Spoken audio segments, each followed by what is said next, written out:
back wherever you are in the world to the Link ECU Drift Games Extreme Round 3, live here from a rather windy and blustery Mondello Park. Qualifying took place yesterday, which has left us here today with 32 drivers who are ready to do battle. They know who they're facing, they're getting the preparation in. We got some of the wildest and best drivers on the planet here for your entertainment that are going to be going head to head until we have one winner here in Mondello Park. In the lead of the championship so far, we do have Al Hines, followed closely by top qualifier Jack Shanahan.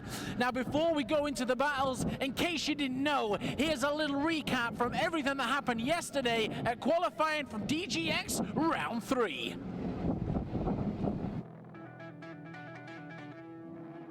And so another day of drifting history goes into the books. The Link ECU Drift Games Extreme Round 3 live from Mondello Park took place, and what a day of qualifying it was. Seeing the continuing rise to the top, Jack Shanahan on his mighty tear through the drifting scene, followed closely by Lee Scott. But before we have a chat with either of those two chaps, it's time to catch up with third place qualifier Ryan Cadwell. Hey! Let's go! Ryan, fourth place in the championship, heading into this DGX Round 3 in Mondello. A great day of qualifying. You've ended up in third place with a fantastic run in the 91 area. How are you feeling about qualifying and also heading in to the battles tomorrow? Yeah, I felt alright heading into them. I wasn't really happy. I wasn't comfortable on the track, but we're getting on alright. Every run's getting better. So, are there any changes you have to make in preparation for the battles tomorrow, or is the car good as it is? No, the car is actually understeering at the moment, and she's pushing the nose. So we put two front Kumo tyres on her. So hopefully she's maybe a bit better there now. So a couple of changes going in tomorrow. One thing I do want to ask you, we've seen you in rounds 1 and 2 come in third and fourth place. Very high up in the championship, very high up in the rankings and in qualifying. But what change do you have to make? What do you have to do to get yourself on top of the podium tomorrow and take that number 1 spot? Yeah, we would love to win it, like we're coming to win it, but as you all know, maybe it's just sometimes there's a better man than me, but I will give it all a shot and hopefully we make it there. Ryan, you're known as a man of few words, but a man of immense talent. I look forward to seeing you tomorrow in the battles. It's been a pleasure, and we'll catch up with you. And there we have Ryan Caldwell. Now it's time to catch up with the man, hot to trot, Lee Scott, and see how he feels to be in second place going into battles tomorrow. Hey! Let's go!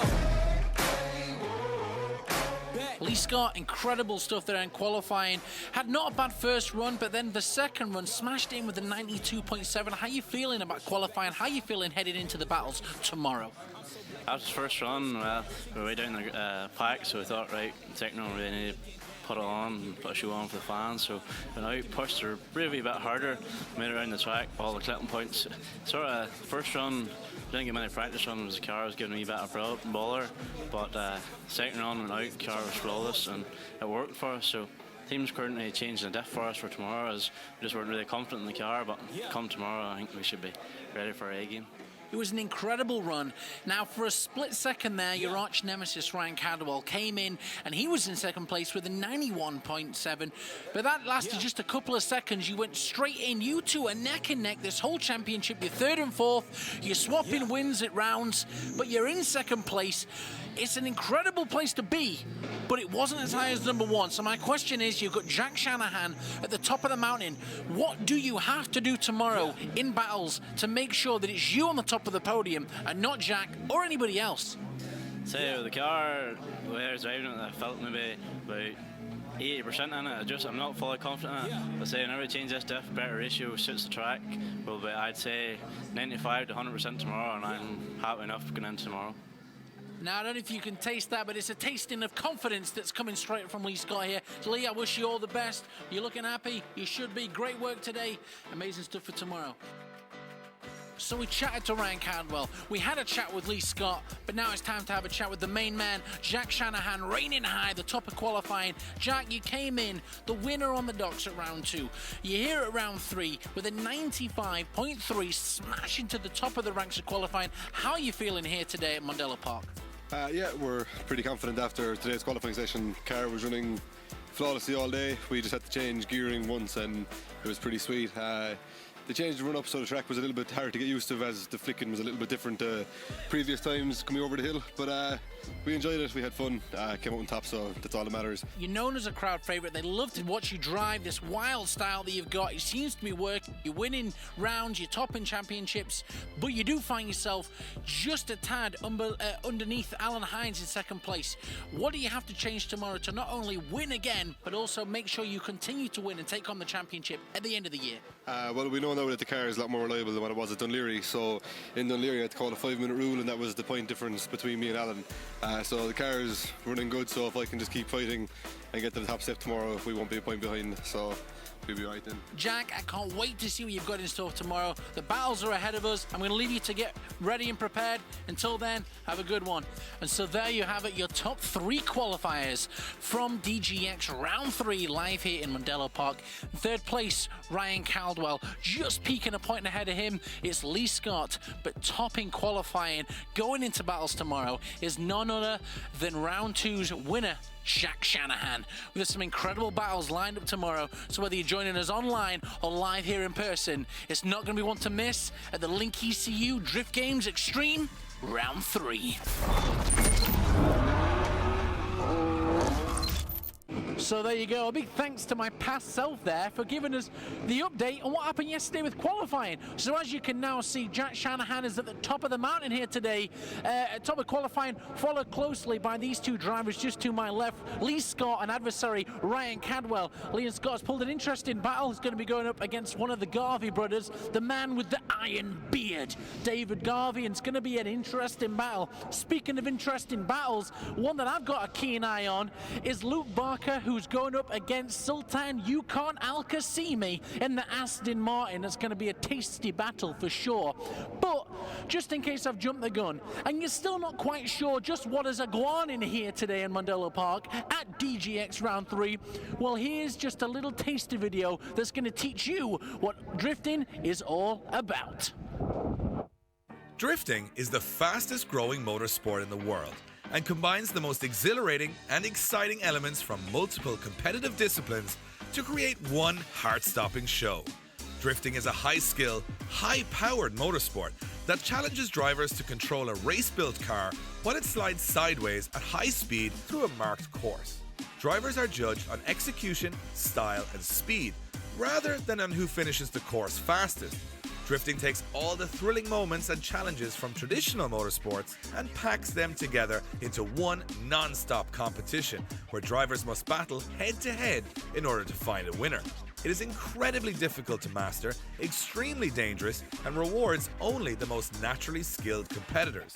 It is very much the chosen motorsport of the new PlayStation generation and is currently the most watched and followed motorsport in Ireland.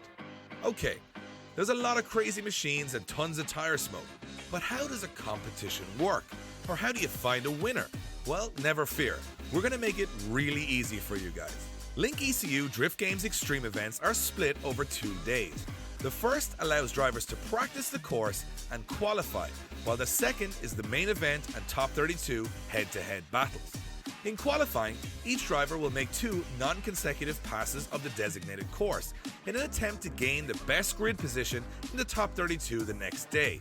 Each of our 3 judges score each run out of a maximum of 100. The average score is taken and the highest of the driver's 2 runs counts towards his final qualifying position.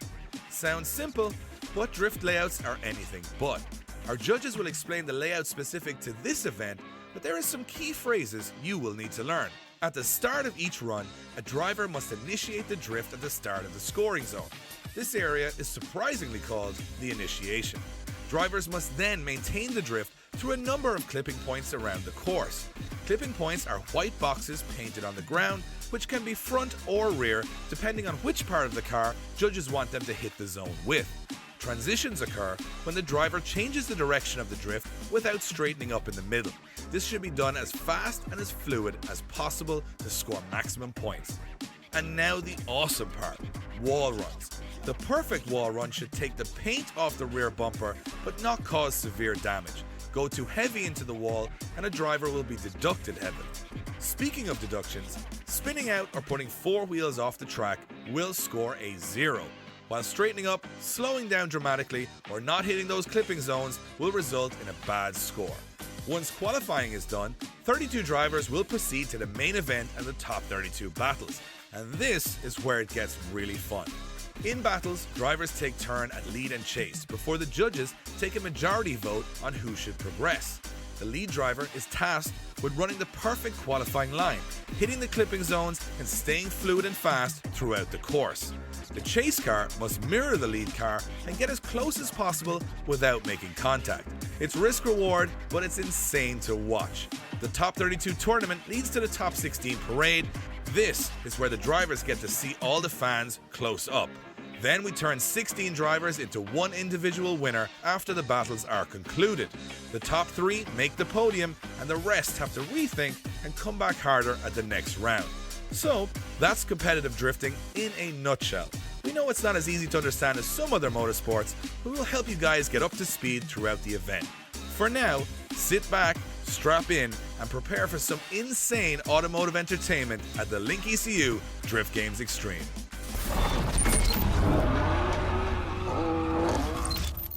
And now you're full to the brim with the nuggets of knowledge describing to you what drifting is all about. Enough talking, it's time for the action to begin. Qualifying is done, 32 drivers, battles ahead. The buttocks are in the seats, the crowd is ready and waiting in anticipation for the day of drifting that is ahead, which means, yes, it is officially time to hand it on over to the man with every last shred of the power. Power Ed and the commish, Dave Egan. They're going to do the talking. I'm going to do the walking. Welcome to the Link ECU Drift Games Extreme Round 3, live from Mondello Park. Over to you, chaps.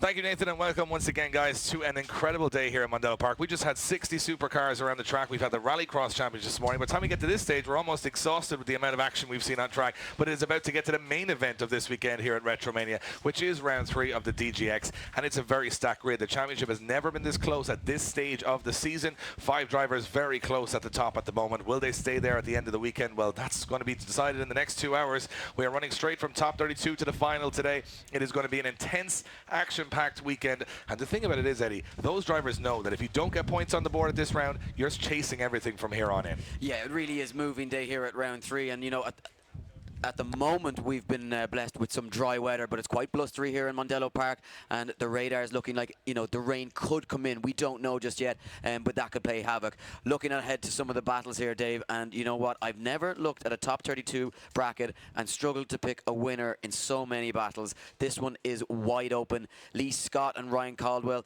they can only meet, guess, in the semi-final if they were to go that far, but they've got Alan Hines and Connor Shanahan for company as well. Jack Shanahan on the other side of the bracket, well, he's got McBurney, he's got Barker, Conlon and Paul McCarthy all chasing his heels, with Bas Mull sitting 7th in the championship, looking for a really strong weekend here. He's been looking really, really quick in that BMW chassis. Could we see the Dutch driver take it to a podium? Well, this could be his weekend.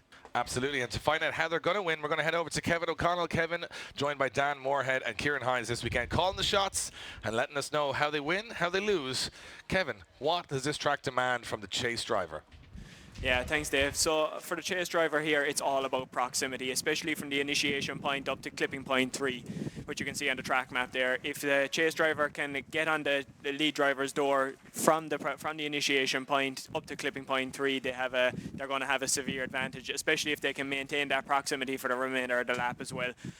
We're also going to be looking for that chase driver to be mirroring the lead driver's angle and qualifying line as well. That if they're not doing that, they're definitely going to be beating away points during their chase run. But as we always say, you can't have a good lead without a good chase. So we're going to be a good chase without a good lead. So we're also going to be looking for the lead driver to be on that qualifying line right from the initiation point, gathering all those clipping points all the way throughout the run and maintaining that qualifying line.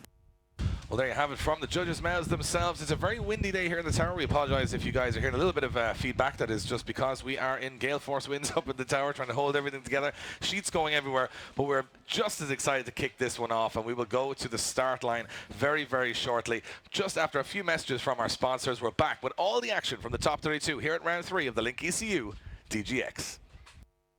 Unleash the power of your engine with a world-leading Link ECU from Link Engine Management, proud sponsors of Drift Games. Used by some of the biggest names in drift games and renowned globally for their power, performance and reliability, all Link ECUs are backed by a limited lifetime warranty.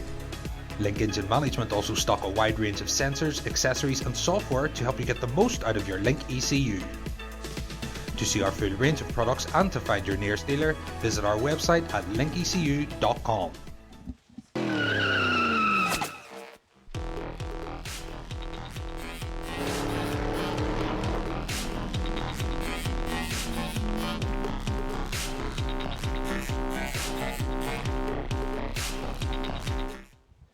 Mobil 1 is one oil, and unlike any other, it combines multiple lubricant properties into one oil.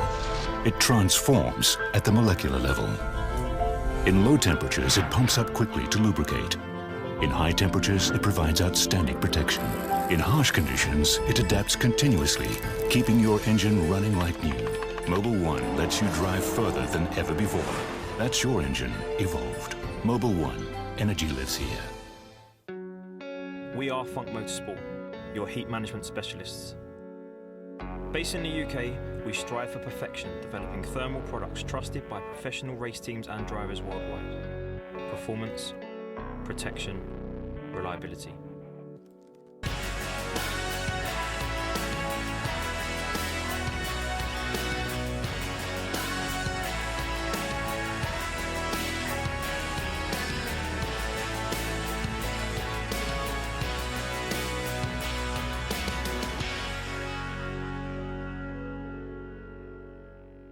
We are ready for action here in Mondello Park. It's round 3 of the championship. This is where the points matter most. If you're going to be in the hunt to take home an Irish national championship, well, you got to make it count today. We are ready to go to the start line for the first of our top 32 battles. It's going to come thick and fast today, and it is our highest qualifier, Jack Shanahan, with a 95 in qualifying, going up against James Hudson, returning to the grid this year after an absence of maybe 4 or 5 years. But he's done it all. He's got a lot of experience in that R32 Skyline. He's competed in most championships in Europe over the years, coming from the UK over to the Drift Games Extreme this year, and he goes up against a man that is absolutely on form. However, if you look at how Jack Shanahan is performing in the European Championship in the recent round in Poland, he did qualify first and go out in top 32, being a little too aggressive. So he's going to have to learn from those errors and try and manage this battle a little bit, more calculated than he has in the past. Shanahan comes off the line in the lead position. Hudson's in the chase. We are good to go and sending cars here at round 3 of the Link ECU Drift Games Extreme. Shanahan throwing that big flick into the first corner. Here we go. Yes, and of course, Shanahan, as that top qualifier, will be expecting to have the favourite mark on his back, and of course, fresh off that win at round 2. But what can Hudson do? He's not here to make up the numbers this weekend. He'll feel as though it would be a big scalp if he could take down Jack Shanahan. But Shanahan now starts to put foot to floor, and you can just see the difference in pace as Hudson just comes off that line to try and maintain proximity, but a few errors creeping into his run in the chase position. And first job of the day done for Jack Shanahan. Yeah, that's the right term, is proximity. And James Hudson, while he didn't do a huge amount wrong in that run, he just didn't have the proximity on Shanahan. Shanahan's car, of course, very fast, very clued in now. James Hudson's still trying to dial it in. Hudson with a little better line into clipping zone 4 than Shanahan. Shanahan cutting the track a little bit there, but after that he gets right back on it. Hudson's still very much in the fight here. He's right with him all the way through the end, and when Shanahan puts the foot down just here, that's where he pulls the biggest gap on the run. But Hudson stays in it. I would imagine the advantage maybe to Shanahan, but not a huge advantage, leaving Hudson with plenty to fight for in the second run, and an impressive he's getting more and more seat time in there. As far as he would be concerned and his team, he's still in the battle here, and I think after the first run, that's exactly where they want to be. Now they have to deal with Shanahan in the chase position. We know how aggressive a driver he is in that position. So confident, and he will be going hard, gunning down for the door of Hudson. Can Hudson handle the pressure here as Shanahan comes hunting for him? They come down the stretch, but Hudson picks up some pace here, finds some grip in that R32 Skyline, and takes it wide into Link ECU once again, Dave. But here comes Shanahan now, hunting for the door. Can he reel him in? They transition side by side onto the wall. Hudson comes off the line a little bit though, as Shanahan goes deep into that outer zone. And you know what, Dave? This one a lot closer than a lot of people would have expected. I was just about to say the exact same thing. Closer than it looked on paper with the experience and form both of these guys are in. And James Hudson doing a great job there. A lot of guys saying, who is this guy? Well, I think he's announced himself onto the Irish fans there as a very competent driver. Here in the grandstand, round of applause for James Hudson and Jack Shanahan. Two very solid runs to start off our top 32. And we will go to our judges for a decision. So slide him left for James Hudson, right for Jack Shanahan. Which way is it going to go? Scores are being totted up. It is going to be Jack Shanahan. Jack Shanahan goes through to the top 16. And Jack Shanahan goes through to the top 16, leaving James Hudson, guys, a little closer than it first appeared. A good run from both of those guys. Yeah, Dave, Jack came out there, not mad mistakes in the lead position or anything there. His line was pretty much okay. James in the chase position, though, wasn't really bringing the battle to Jack.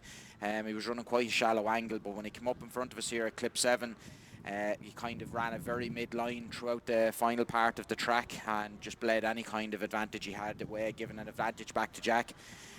James laid down a very good lead line in the second run, but just unfortunately Jack was painted all over him there, like he gaining him a massive advantage in the chase position there. So Jack over both runs.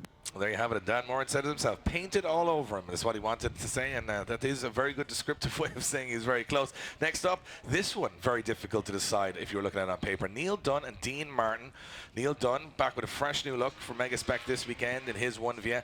A guy who's wild and unpredictable, but so is Dean Martin. So we could see fireworks from the off between these two guys, both looking for a turn of fortune in the championship. Not doing too bad, but not getting the kind of results they wanted, and now they go up head to head. So one of these guys going to the top 16. Will it be the M3 powered BMW of Dean Martin, or will it be the 1VIA of Neil Dunn? They come through the gears through this big long run into Mondello and flick it into that first corner. Dean Martin definitely not backing down here, just leaving a little bit of room on initiation. Is it too much room as Dunn washes very wide? He's on big angle. There could be an incident here, and they get away with it. Too much angle from Neil Dunn, and he couldn't hold it. It looked like he come in a little hot. Maybe Dean Martin, we thought, it backed off, but maybe Neil Dunn went in just too fast. Yeah, it was like he preempted that, Dean Martin. He was holding back, and I think had Neil Dunn managed to maybe, you know, Dunn was just carrying too much pace, and Dean, you know, sensibly held back. But could this be the time that we see him make his first top 16 appearance of this 2019 calendar? Very unfortunate. Lots of mechanical issues, and just how close those two drivers were to coming into contact with each other. But Dean Martin making evasive action, and Neil Dunn now with it all to play for, or with it all against him going into the second half of this one.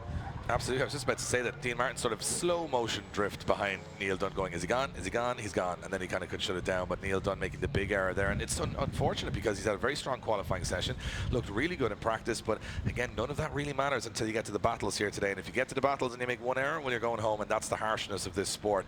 And for Neil Dunn, unfortunately, he has to go back to the line now with a 10-0 deficit. So with Dean Martin in the lead position, this is pretty much Dean Martin versus Dean Martin. If he can just do a clean lap of the track here, he will take the win automatically. And Neil Dunn in the chase, he's just going to throw the kitchen sink here and hope something can happen. Yeah, so we get the marshal's orders, and this is where, you know, Dean Martin has faltered in the past. We know that he gets a little bit nervous behind the wheel.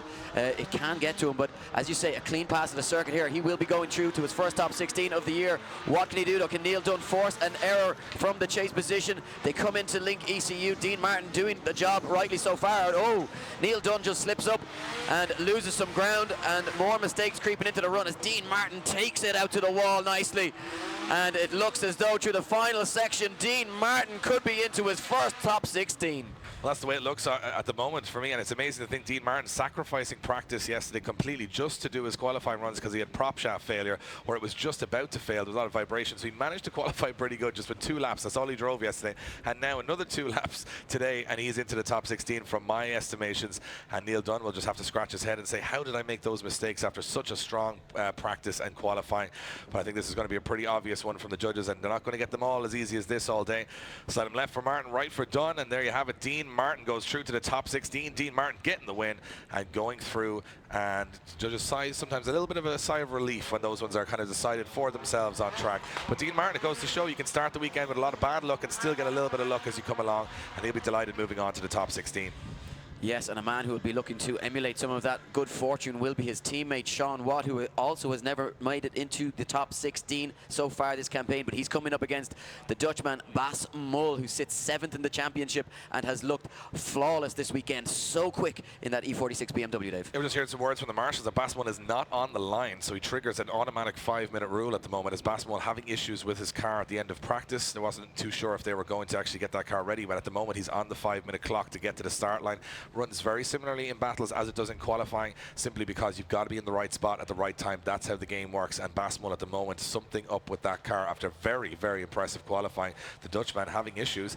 Well, that car, Dave, spending a lot of time on axle stands in the break between practice this morning and battles this afternoon. So obviously issues with that car that the team haven't been able to fix. Yeah, we're moving along to our next battle, which is a very interesting one. Mark McBurney against Graham Holden. Graham Holden saying there isn't an electronic or some sort of an issue with his car. He says it's very difficult to drive. It's sort of coming on and off power, and he goes up against a man who's only having a whale of a time in his new car, which is McBurney in the low brain drifters V8. And the way he's driving this weekend, I heard some of the judges saying that if he keeps driving like that and doesn't, throw it away, which is he's been known to do by going off into the gravel and having issues, this car is one of the fastest on the circuit, and it looks like it's the perfect mesh of incredible driver and notorious car at the moment. And Graham Holden will be in the chase position. He has to have a lot of aggression here, and I'm not sure if that car is 100% at the moment. So let's see how they go as they come through the gears and up over the hill in Mondello Park. McBurney will have the better machine here, and Graham Holden will try and force an issue if he can. But McBurney coming in very fast. Can he hold that though? It looks like he just about can. This is where he was having trouble trying to slow this car down. Big angle to slow the car down for McBurney, and Holden having issues in the chase position here. That car not able to go on full throttle, having some sort of on and off power issues, but still staying in the fight at this point. But look at McBurney, up and gone, big smoke from the V8, and that car and that driver combo looking more and more aggressive and comfortable as every run goes on. But Graham Holden, we spoke with him earlier, he was having issues. He said he's going to try his very, very best, but sometimes the car, as I said, they tested this car, they had issues in Dunleary, and then they tested it, no issues at all in testing, and then all of a sudden they came here and issues again. So it goes to show these cars are so highly tuned with so many complicated parts. One little piece breaks down and you've got issues like Graham Holden has. Yeah, interestingly though, through the first 3 to 4 clips there, before Holden actually makes the mistake, it did look as though McBurney was quite wide through that first corner, Dave. And judges saying they want to see those front wheels in and around those that mid-line where there's a dotted line painted. So I wonder, could that come into play? And perhaps maybe Holden's line was slightly affected by the line of McBurney. But of course, we're only speculating, just mere commentators, and the judges will take that into consideration. We'll hear from them after the second half of this one. Holden now to lead in McBurney. This one remains alive, but Holden will be certainly hoping that he can make a clean pass of the circuit and that McBurney will not be glued to the door. But that car obviously extremely quick with that V8 underneath the bonnet. Here we go. The issue is here now because Graham Holden have the power to stay ahead of McBurney, or McBurney make a mistake going too hot in on Graham Holden. He's holding back a little bit on that initiation as now they start to pick it up. Holden now pushing wide, clipping zone 3. McBurney losing a little bit of ground here. He can't be too tentative about it, and he's got to get back onto the door. But he's got very wide, and McBurney's gone off the track. Into the gravel, would you believe it? Well, that could be the end of the championship there for Mark McBurney right away. And again, Graham Holden, you look at these battles, Dean Martin not getting any practice, Graham Holden with the car in issues, and the luck starting to turn for some of these drivers here as Graham Holden not having the car 100%. He's only a pro rookie this year. He hasn't been in this class for quite some time, but there you go. Goes to show McBurney lets off, and so I think he frightens himself here, McBurney. He leaves Holden go, and then he gets very worried that he's going to leave him go too much, comes in on a big angle, and he actually just cannot slow that car down in time, heads off, and that is a bit of a dip. You've got about a foot of concrete after the tarmac, which is essentially a wheel off, and then you've got the gravel. So he was about 2 foot off there, and he just dumped that car in up on 3 wheels. Very hard to recover from that. It's actually one of the most pivotal parts of the track now. It used to be you could just drive through the gravel, but now that they've changed it to this extra bit of concrete and some gravel, well, that's what happens. So let's see which way the judges go. Slide him left for Holden, right for McBurney. Big championship implications. There you have it. Graham Holden goes through to the top 16. Holden gets the call, and he's going through to the top 16. Mark McBurney in the low brain drifters V8. He'll be devastated with that one, Eddie. Big mistake, and he was looking so strong right through qualifying. And until we move to our next battle, we've got a little special feature. We're down on the grid. Nathan's caught up with a man who, unbelievably, has brought an Aston Martin to Mondello Park to go drifting. He's with Sultan now. Thanks, guys. I am down here with the man, Sultan. Sultan, it's been a year since we've been on camera doing the chin wagon, and a lot has changed in those 12 months. Mainly this, the most talked about car in the whole world of drifting. This beautiful Aston Martin. Talk to me. What? I know you've got to get onto the track, but this is what the people want to know about. What's going on? How do you feel? You're in qualifying, you're doing battle, you got the advantage. Tell me about it. It's a brilliant car. I've been having a blast. The weather is on my side. I'm glad it's not raining. It's teething. We have. We're working on it. It's my first ever qualifying run, and I actually got an 83. I'm over the moon. Car's brilliant out of the box. I shouldn't even be qualified, but I'm so happy I am. have a battle now, so we'll see how it goes. Now, you did have 2 good qualifying runs yesterday, like you said, making it in with an 83. Everyone's excited to see. They know what you've done in qualifying, but we want to see what this Vantage can do in the battle scenario. Speaking of which, you're going up against up-and-comer Luke Barker, who you've not faced before. How do you feel, and what do you have to do to take down the new and upcoming Luke Barker? Honestly, I've been seeing his runs. He's brilliant. He's a really good driver, and let the best man win. I'm just going to push it. He's going to push it. We'll have some fun and see what happens. Well, there you go. You heard it straight from the man who I have nicknamed. You've got to do the hand thing. Sultan, you can't Al-Qasimi. Back to you guys. There you have it, and it looks like Basmul has beaten the 5-minute clock to get back onto the start line, but he has no clutch in the car whatsoever. So he's going to try and do a run with no clutch. We're not, I mean, we move on to that and we'll come in a few moments, but now here's an interesting one. Up-and-comer Dylan Garvey goes up against Paul McCarthy. Paul McCarthy says he never qualifies well and always kind of does well when he doesn't qualify well. He's almost worried because he qualified well. Maybe it's all going to go the opposite way, but on this circuit, we've seen Paul McCarthy take it not only to the best of the Irish, but also the best of the Europeans, and he goes up against Dylan Garvey, who's had a bit of a stop-start season with mechanical issues. So Garvey taking down McCarthy here. Oh, after the first 2 battles we've watched, anything can happen today, but Garvey's going to be hungry for it here. Yeah, he certainly is. You can just see him just itching to get off the line there, but here he comes now, side by side with McCarthy as they slam through the gears, coming down the straight. McCarthy, one of the veterans in this sport, but Dylan Garvey won't be giving him an inch. Garvey goes wide as McCarthy shallows up and misses clip 3 in its entirety as he goes onto the wide line now for Link ECU, but Garvey's all over the back of that little E36. What can McCarthy do to try and pull some ground here as the veteran struggles, Dave, to really shine over that run, and I think Garvey will be happy with that, managing to stay in the fight here after the first half of the battle. Well, it all comes down to that first corner, both approaching it completely differently. Dylan Garvey going a big angle and going to clipping zone 3 almost too deep, and McCarthy not going deep enough. Watch this, McCarthy coming through the first corner. He's sort of quite shallow here, and as you mentioned, barely gets to clipping zone 3, but Garvey's almost off into the grass. So both making an error there, and then it starts to tidy up from that point on as Garvey gets back onto the rear quarter, and McCarthy with a lot of pace in that car. He's had a lot of time dialing in. It looks like Dylan Garvey's done a good job of putting some pace in his too. He doesn't get left for dead whatsoever on the rest of the course. So I think this one definitely still wide open. And remember, with McBurney crashing out now in top 32, Paul McCarthy's looking at this situation saying he's straight off the podium at round 2. If he wants to climb back up the ladder, he's got to get up into the business end today. So he's got Dylan Garvey in front of him. I'm not sure if Garvey's taken an advantage, but in this position, McCarthy is going to have to be on the door. He knows he can't rest on his experience here. Garvey hasn't made enough of an error that he can, relax on this one. I think he's going to have to go right to the door from the off and stay there for the entirety of the run. Yeah, well, that's a fact. I think the spotters will be in the ear, and they'll let him know, you've made a mistake. You haven't been perfect. You've been good, but you haven't been perfect, and he's been right there with you. It's tit for tat here at the moment as they come down the straight. The second half of this one, Garvey leads them in. McCarthy right there behind him. What can Garvey do now? Can he hold his own? Doing a good job so far. Now McCarthy goes wide. Can he stay on it? He certainly can as he tucks into the pocket here. And Dylan Garvey now keeping cool, but just shallows up, throws it down to the wall. Will he drop a wheel? No, he manages to keep it going here. McCarthy, though, right there with him. This one, a very close battle, Dave, but has McCarthy maybe just pinched it? I'm not too sure, but I will say that welcome to the pro classes, Dylan Garvey. He's had such issues with that engine at round 1 and 2, and it's nice to see him out there showing the kind of form we watched when he was in the amateurs.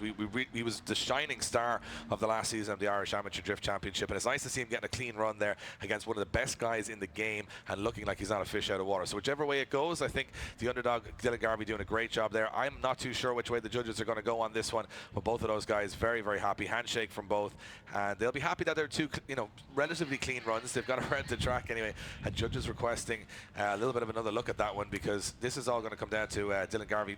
Was he a little wide of clipping zone 2? Just about touched it with the front wheels. And watch McCarthy. This is a big risky move going out onto the concrete, staying on the wide line. At that point, it did look like he was going to lose it into the gravel, but McCarthy, a master around here, you can see cutting the track just to try and get back into this one. You know what, Dave? This one could very easily be a one more time. You watch it back like this, you can see mistakes on both sides. A lot of really good driving from Dylan Garvey in the lead position there as well. Absolutely. Here in the grandstand, guys, giving some noise for Paul McCarthy and Dylan Garvey. Give them a round of applause. Some awesome driving there in the top 32. The judges having a good conversation about this one, and Paul McCarthy might have just looked at that piece of paper this morning and said, you know what, this Dylan Garvey guy hasn't really shown much this year so far, but I think that was mostly down to mechanical gremlins. So let's see what happens when the judges slide him left or right. Who's going through to the top 16? It is going to be Paul McCarthy keeping his championship hopes alive, and he goes through to the top 16. Round of applause for Dylan Garvey. Great effort there. On form, not looking like a fish out of water. I'm just going to touch back to the judges very quickly, guys. A pretty close one. Yeah, both drivers having a relatively good lead run over the 2 runs, but it all really comes down to the chase runs. Dylan didn't have proximity in the first half of his run, and he made a very, very big dive coming into Link ECU corner to gain up some proximity. Paul McCarthy, he was able to have proximity for the majority of the run without having to sacrifice the qualifying line in the majority of places, and definitely was the more aggressive driver over the boat runs, so Paul McCarthy takes the win. Well, there you have it. Paul McCarthy keeping his championship hopes alive. He'll be trying to climb past Mark McBurney in the standings, and I think he was drawn with Mark McBurney going into this one. Not too sure, but it's definitely going to be shaken up now. Bassmull versus Sean Watt, and we still have confirmation that Bassmull will attempt this without a clutch in the car, which I'm not sure how that works or how you try to do something with no clutch. I know there is a sequential gearbox in that car, which I assume needs a clutch, but it's going to be a very difficult task. It's, you look at Dean Martin, good friends with Sean Watt going through. Sean Watt might be looking left and right saying, this could be my time. He's in the chase position and he's chasing the car with no clutch, so let's see how it goes. Be a very difficult task for Bassmull in that E46 to see how he gets into that first corner, and he goes into it pretty okay. Looks like he's running wide though, Dave. Can he keep it alive? He certainly can. And where's Sean Watt? He's lost here at the moment. Maybe he just doesn't know what to do, but Bassmull now coming shallow as he came around by Link ECU, but for a man with no clutch, how is he managing to get this car around the grid is beyond me. Sean Watt just lost though and cannot gain any proximity. Not the run that he was looking for, and not the form that he's been showing this weekend either. Well, I was listening to the engine note from Bassmull's car. He'd obviously put it in 1 gear for the whole run. They changed the differential to make it do the track in 1 gear, and he's just playing with the throttle. You can hear he has no clutch whatsoever. He's just going in. So this is a very risky, he has the handbrake with no clutch and then throw it in and put it on big angle. He does a good job, but watch Sean Watt in the chase does a big error here, straight massively. And I mean, that was pretty unforced. He didn't really have to make any errors there, Sean Watt. And maybe he thought it was unpredictable of what Bassmull would do. And now Bass, you can see having to throw the car on big angle there because you need a clutch kick at the end of that wall to get you going again. He doesn't have the clutch, so he's got to throw it in on big angle and keep it pinned. So his line will be poor there. I just wonder, Dave, was Sean Watt aware of that problem with the car of Bassmull and the clutch in advance of this, and could it have maybe put him off? You just don't know. Maybe the spotters were on the radio to let him know, give some space. There could be an accident going into the first corner. He doesn't have a clutch. Very difficult to know, but we switched them around, and this one hanging in the balance, which you have to say, advantage Bassmull. Now Sean Watt to lead them in. Well, here's the worst. How do you chase with no clutch? That's the bigger question for Bassmull. This is going to be the toughest part for him because he was dictating the pace in the lead position, but now he's in the chase. He's got to try and do it without a clutch, and he's just Sean Watt straightens up makes and a big error there on the first corner, and I'm not sure if that was anything to do with Bassmull. It looked like Sean Watt is having issues with that car already. Yeah, I think so, Dave. When you look at it over the course of the 2 runs, he just hasn't looked comfortable. A lot of unforced errors, and we see it again, as you say, coming down that straight, and Bassmull having to drive very straight behind him now. And this one, he couldn't transition. He had no clutch to kick it again after Sean Watt had slowed. So I think that's going to come down to the first corner and what happened there. And I'm not sure if Sean Watt straight lined through that first corner. It's going to be very interesting to know exactly what happened. We'll take a look at the replay here. Did Sean Watt just not initiate it? Sorry, like he went and he just kind of, he's shut down. So it looked like Sean Watt shut down on the first corner. But he does keep it going from there on in. I think that could have been the decider of the run. The rest of the run maybe... Well, if you watch Bassmull in the chase here, he has to slow up actually behind Sean Watt as he transitions, and he straightens, and now there's nothing he can do to get the car going again really other than drive, because he's no clutch to kick. But that won't matter if there was a 0 scored already through the first corner. So yeah, so the question I think the judges are going to ask here, and I'm trying to get a little, from over, they're just trying to have a little chat about what happened, and what could be the case is they're going to have a chat with Bassmull and say, was his steering affected by the collision with Sean Watt on the first corner? Was that the issue of why he had a mistake towards the end of the run? So 6 of one and dozen of the, or half a dozen of the other. I'm not too sure what way the judges are going to look at this. There's a phrase in there somewhere. There's somewhere a phrase of eggs and dozens and things, and that's what I was going for. Baker's dozens and yeah. One lad did one thing, one did the other, and we'll see what happens, that kind of thing. Yeah. So Bassmull having a conversation with the marshals. They're going to have another look at the replay here. He does hit pretty hard to the back of Sean Watt's car, and Sean Watt sort of driving through that corner, if it looks like from my perspective. So I'm not sure what happened, and then Bass obviously having a big mistake towards the end of the run where he just drove around. So it depends on whether a 0 at all was scored through the first run. It could be a 9-1, something like that could be thrown in, and then it would be flipping back the other way. So Sean Watt does look like he doesn't initiate, or just stalls. The car stalls up. Yeah, it looks as though he tries to initiate, but the car just won't go sideways properly for him. He it grips up or whatever it is that happens, and he ends up shooting forward in a straight line momentarily before getting it back on angle. You can see both those drivers now out of their cars having a good discussion about it, Dave. Yeah, if you're in Mondello Park, make some noise for Bassmall and Sean Watt trading paint out on track there, having a lot of fun. We're trying to get a deliberation from the judges here to see exactly what happened, but they're doing a good job out there of putting those cars on the line for sure. And let's see what the judges say.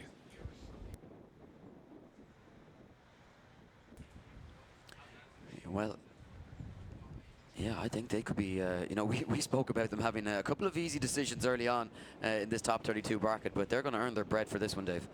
Absolutely, and both drivers will wait for the decision. It's for a spot in the top 16 here at round 3. Bassmall not having a bad season so far. Sean Watt, kind of both of these guys looking for a little turn of form to get up higher into the business end of the tournament. And judges are having, as you can see, a big discussion here on what happened. Yeah, and I'm just looking forward to hearing, you know, their viewpoint on it when they have finally made their decision, because obviously they've taken so much time to consider this one.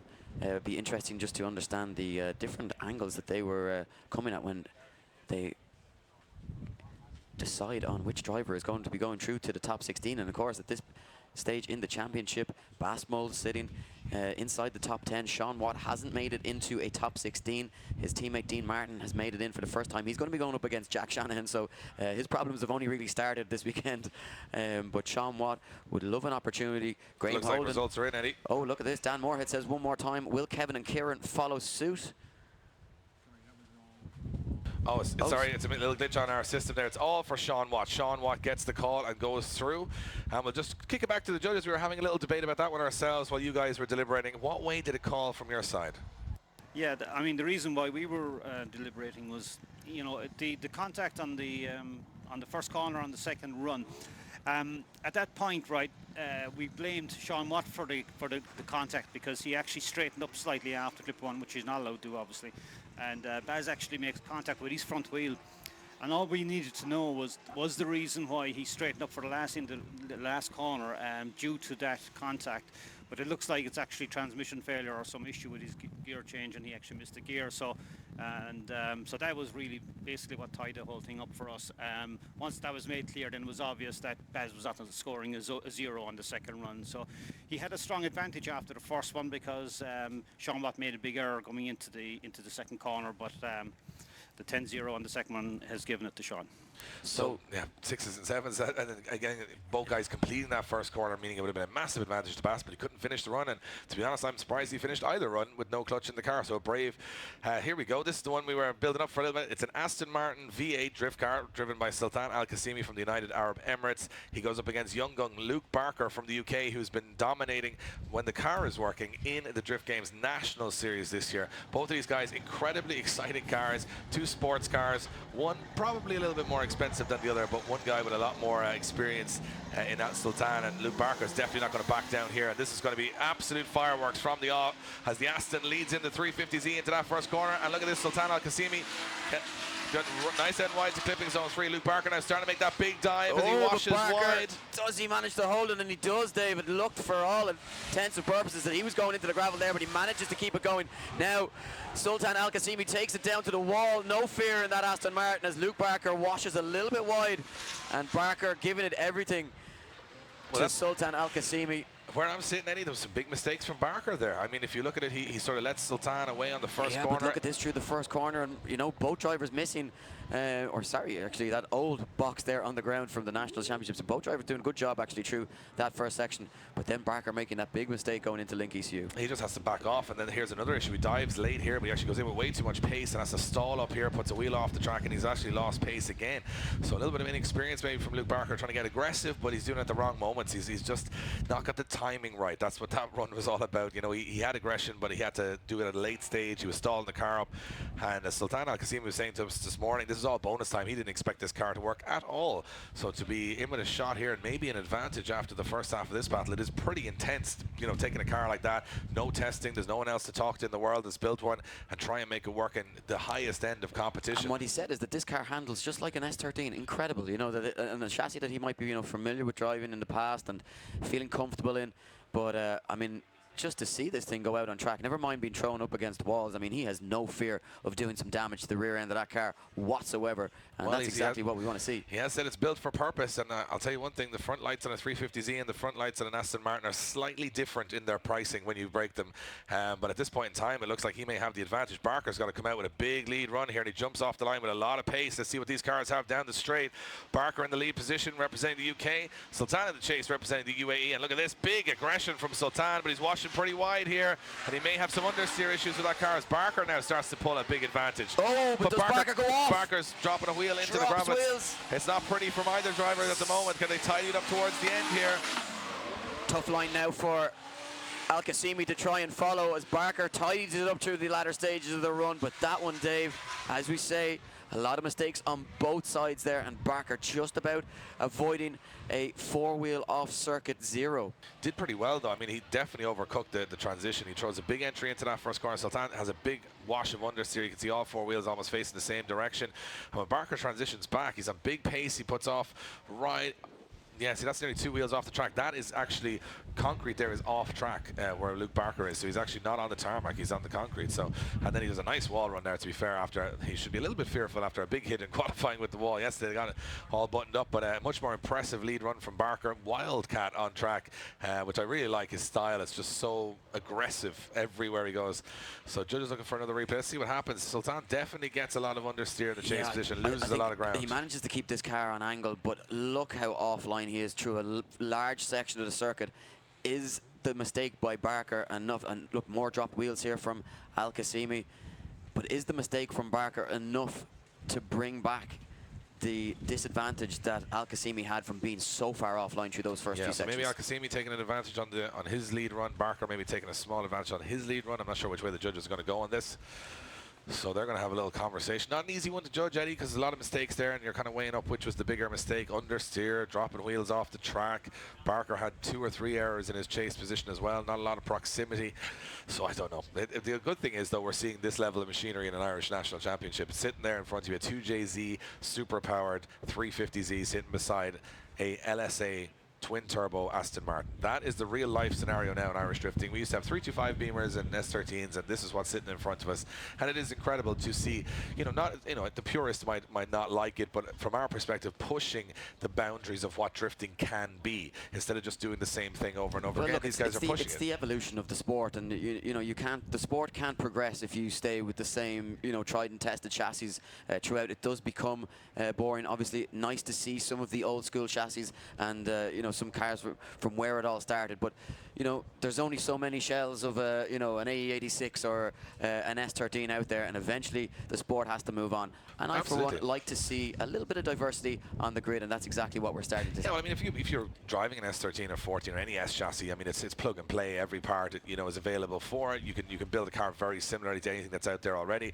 They're very good to drive. There's not that much challenge in how good they are to drive. They're all out of the box. You can get a car that works really, really well. But when you start to build something like a 350Z or an Aston Martin, you got to think a little bit outside the box. But which box is going to be ticked here as they go through to the top 16? Will it be Sultan Al-Qasimi or Luke Barker? Which way is it going to go? And 1 vote for Sultan. He's going through. This Aston Martin of Sultan Al-Qasimi goes through to the top 16, and Luke Barker bows out. Guys, talk us through it. A lot of mistakes from both drivers there. A battle of mistakes there, really, guys. Unfortunately, Sultan on his lead run making a couple of mistakes, but Luke Barker then having a wheel drop at outer zone 4 on Link ECU corner, and a 2-wheel drop then coming in just in front of us here onto the final corner. You switch him around then. Luke then had a massive error as well, where he dropped wheels on Link ECU corner again. Sultan did have a straighten on the first corner as well, but again, so many mistakes, and over the 2 runs we just deemed that Luke had far more mistakes, and Sultan gets the win. So there you go, tale of mistakes and who made the least, and the least was made by Sultan Al-Qasimi, but he can't make any more mistakes as he goes along the battle grid. And let's see what happens next as we move it along. Well, it's a battle of old school versus new school in Jordan Boyce coming up against veteran Paul Conlon. Paul Conlon sitting inside that top 10 in the championship, 7th position. Very valuable points up for grabs for him today, but he's going to have to overcome 5th position qualifier Jordan Boyce, who has looked on fire today. The judges even saying this morning in briefing, Dave, that nobody did the line better than this young man, and all he was lacking were style points. Otherwise, he would have been close to being top qualifier. So here we are, Jordan Boyce throwing it into the first corner. Paul Conlon getting left a little bit in the dust here. As great line from Jordan Boyce in that little Sierra, and a great line again into Link ECU corner. Now Conlon will have the power and the grip advantage here, so he's got to get himself back into the fight. But he's left that transition lane, throwing 2 wheels over the line, and Jordan Boyce takes it back to the wall, and a perfect run of the rear wheels along the wall for Jordan Boyce, this 17-year-old kid in this 2-litre Scorpio turbo-powered Ford Sierra. I mean, we're talking about chassis earlier on, and you talk about the unconventional ones. Well, there's a 2JZ S15, which is probably the go-to chassis at the moment. And there you have a Ford Sierra looking very solid there. Conlon, a big angle everywhere, looking very impressive. And Conlon drives with so much style and so much aggression. But unfortunately, if he's driving on that line, Jordan Boyce is going to be faster. Well, I think this is a real example, Dave, of the fact that you don't need a big budget build, a big impressive build. If your line is right and you're a good driver, you can get around the circuit fast. That S15 with a 2JZ under the bonnet just could not keep with Jordan Boyce and what he had to offer. And phenomenal stuff from him, and replicating what the judges were commending him for in qualifying yesterday. Yeah, Jordan Boyce was mentioning to us that he had issues at round 1 and 2 simply because the drive shafts on his car, moving from 15-inch wheels up to 17-inch wheels, put so much grip in the back of the car, it was breaking everything. Now they've got that issue sorted, and that car is absolutely flying this weekend. Has such an unconventional machine. However, from Conlon's position now in the lead, he knows his car is faster. He's got that little bit more style and that little bit more aggression. He's got to throw, you know, a near 90-plus run in here to get himself back into this fight. And Conlon, you know, we talked about him yesterday. If he could just, the judges actually said to Conlon, they said, if you did what you're doing and you actually got some clipping points in there, it would be a 100-point run because it's so much style and aggression. But he's got to get that line right as well and see what happens as he comes over. A big aggressive entry from Paul Conlon. But look at Jordan Boyce staying right with him here and getting to the rear corner. But Boyce having issues, big issues for Jordan Boyce as he shuts it down. And this day gets stranger and stranger as Jordan Boyce bows out with an issue, as Paul Conlon might have the rub of the green here and get himself into the top 16 after a disadvantage on the first. I mean, that's an incredibly harsh way to end the day for Jordan Boyce, and it looks like issues again with that Ford Sierra. I'm not sure exactly what happened. We'll hear from the marshals, but devastating stuff after a very strong qualifying session. And Conlon, I mean, he went out there, he did 2 solid runs. He may have dropped some wheels, but he got to get the car across the line both runs, and he did exactly that. And see what happens. Looks like Boyce goes on power and just doesn't have any power. No smoke from the rear end of the car whatsoever. So that could be mechanical or power related. I'm not sure. Yeah, unfortunately, as they say, Dave, in order to finish first you have to finish. And for Jordan Boyce, a very impressive first half of that battle. And Conlon, though, as you say, taking that rub of the green, and he will take that with open hands. Not the way he would have wanted to win it, but certainly valuable points going forward.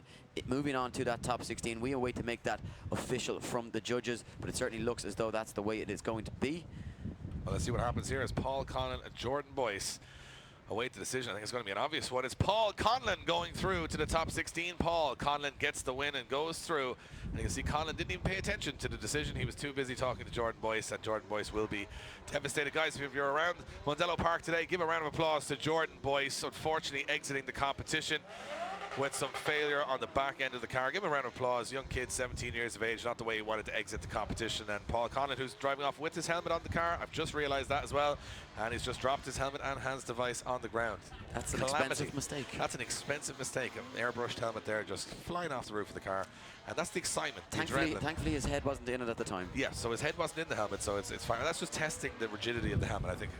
Here we go, Pete Nielsen going up against Harry Kerr. Pete Nielsen, lots of experience. I don't want us to give away the fact that Harry Kerr is less than twice his age, or less twice Harry Kerr's age wouldn't even make up Pete Nielsen's age. I think Pete Nielsen may have even been involved in drifting before Harry Kerr was even born. Yeah, and quite possibly. Pete Nielsen, a very veteran driver of this class, going up against a guy who's impressed us all year in the Nationals. And this is an interesting one. I was just about to say, what's interesting about this particular battle is that you have a veteran in Pete Nielsen, a very steady driver, but the horsepower makes this very, very Although we Close. were talking about in practice that Pete Nielsen seemed to have found 10 or 15 mile an hour around this track. His car is working exceptionally well this weekend. Let's see what happens as they throw into that first corner. Big angle from Pete Nielsen as he does collect that clipping zone 2 and gets into 3. And Harry Kerr just not got the pace at the moment. Pete Nielsen on big angle though may have made a mistake there. I think he went on too much angle and it nearly stalled up Harry Kerr. I'm not sure exactly what happened there, but it looked like Pete may have overcooked it a small bit.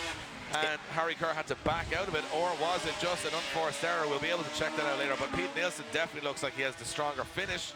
Yeah, I think you have two problems there, and the Pete Nielsen maybe slowed up, but also Harry Kerr, his line from 3 to 4 was, you know, not quite perfect, missing that 4 clipping zone, so judges will be taking that into consideration as well. Here we have a look back at it, as Pete just getting the rear wheels into that zone, gets it out to 4, and look, yeah, it has a little bit of a twitch, but Harry Kerr not in on the greatest line either. Well, yeah, I was about to say, he does stall up a little bit, but he is full throttle and he is continuing the drift. It's not like he's backing off completely or erring or straightening or anything like that. I think Harry Kerr, it was a case of Pete Nielsen going on full angle and slowing a bit, and Harry Kerr diving at the same time, and Harry having to back out of it a little bit. We'll get one more look at this. I'm not too sure, Eddie. I mean, Pete Nielsen, you know, on first glance does stall up quite a bit. He goes on a little bit too much angle right here. He kind of just keeps the foot in, and it does sort of work for him. He's on the middle of the track, though. And Harry Kerr, you know, he would be expecting that lead car to go out to the wide line and give him a shot of...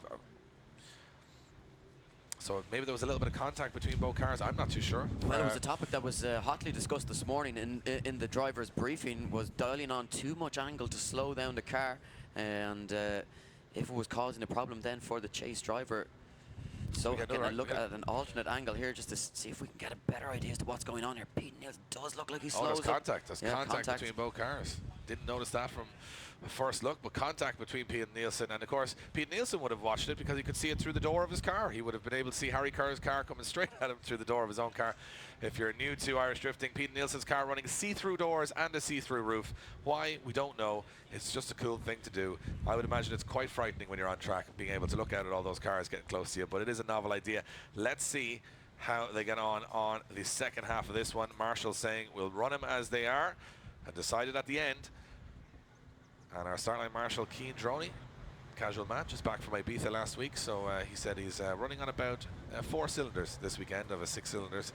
He said though he's getting more and more amped as it goes along. And he is just waiting on the judges from their deliberation. They get a thumbs up, and here we go. Keane Droney will send those cars off the line. Thumbs up to both drivers, wait for the hand to drop, and that's the signal to go, and here we are. It is going to be Harry Kerr leading in Pete Nielsen up over the hill. Anything can happen here, and we don't know what way the decision's gone in the first run, so it's still wide open. Look at this initiation from Pete Nielsen. Contact between both cars. Pete Nielsen had pretty heavy contact. That never really got going in either run, and we're getting the flags from the marshals. This one will be called, and the judges will have to make do with the first run and that small run into the first corner of the second run. Yeah, that's just a messy one. I mean, they both initiate. Looks like Pete Nielsen picks up a lot more ground as they go into that first corner. Harry Kerr, yeah, Pete Nielsen banging off the back of the car. And what they'll question is how long Harry Kerr was on the handbrake there. Was he just, you know, stalling up too much? It looks as though he may have had a small problem there, David, through that first corner, as again, just trying to initiate, but the car not going the way he wanted to, and it did seem to twitch ever so slightly. Well, I have no idea how that one's gone, because they barely made, they've hit on both runs, and you know, having another look at the first run again here, which Pete Nielsen, who's deemed at fault here? I mean, you have a look, decide yourselves. Goes on big angle, Kerr dives in, Kerr makes contact, Pete Nielsen stays going through the run, and the second Pete Nielsen makes contact with Kerr. So both runs, 2 hits, and the judges have to decide who was at fault, or more at fault would be the question, or is it one more time? Who knows?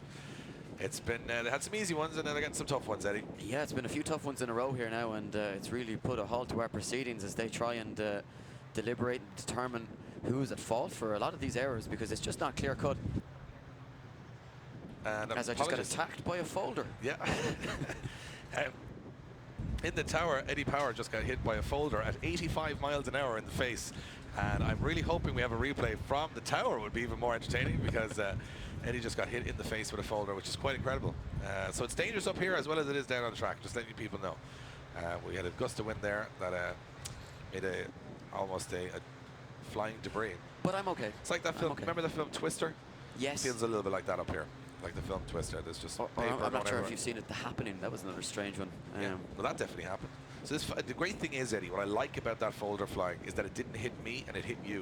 But so obviously the folder itself went, you know what, let's hit the least important This of isn't the the two. first time something like this has happened. I've been hit by stones in the face as well over in the British Drift Championship up in Scotland.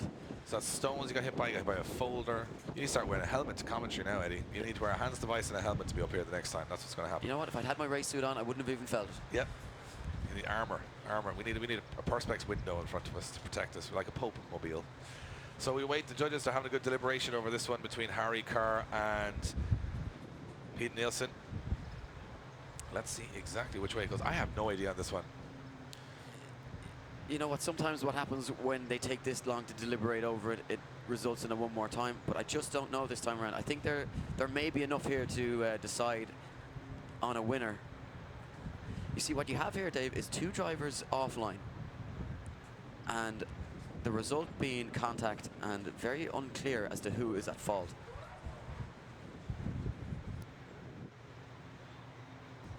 And it's one of those runs where you just don't want to have to be responsible for making the decision, because it is so clear-cut. But they have to go back to the rule book and you know, determine what areas of the track weigh more than others. And is Pete Nielsen too far offline at clip 3? Does that cause Harry Kerr to be unsettled coming into the Link ECU corner? I just don't know.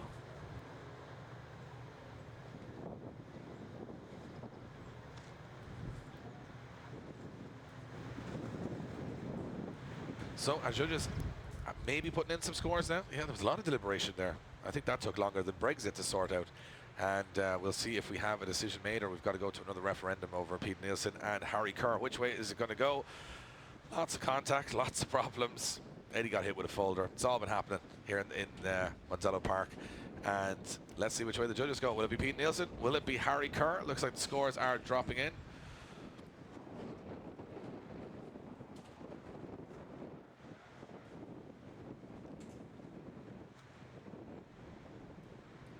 So, judges waiting on the scores to be dropped in. So you wanted to be a drift judge, huh? You wanted to, yeah. Sitting at home there, you know, I can judge this. Easy decisions. Easy decision. And I guarantee there's people at home screaming decisions at the... Oh, yeah, here we go. They have a decision. Harry Kieran, Kerr, Kevin, Pete and Nielsen. Dan. It's like the X Factor final. It's taken that long to get there, and it's one more time. So we don't even have a decider. It's going to a one more time between Kerr and Nielsen. In the shortest way possible, Kevin, explain to us what was the discussion there? Yeah, look, it just comes onto the contact on both runs there, and Peden's lead run, what the deliberation was about was that the contact caused by Peden shallowing up his angle a little bit or slightly over-rotating on Link ECU corner, and did that cause the contact by Harry Kerr? Or not, and then on the second run then Peden came in far too hot and made contact with Harry. So for both runs there was a 10-0 advantage, and we deemed it to be Harry's fault on his chase run for the contact, that he completely missed out of zone 4, speared in and hit Peden. So that was a 10-0 from that one, and then Peden's 10-0 from the second one meant we had to go one more time. Well, there you have it from the judges, and we are going to go up to the start line. I tell you who's up there, the man currently leading the championship. He's with Nathan Black after a mixed match practice and qualifying. The pressure now on Alan Hines. Thank you, gentlemen. Yes, I'm down here. We're going to try and grab a quick few seconds with current championship leader, the man who drives the lime green mean machine, Alan Happy Hines. Alan, round 1 winner.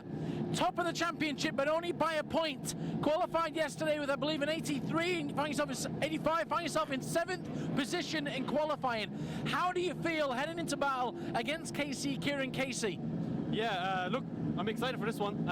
We've been battling through issues over the last 2 days, and so we've been really trying to make those work, but the team have put many hours into the car over the last 2 days, and we've managed to try and get it a bit more reliable. So hopefully, fingers crossed, it stays together.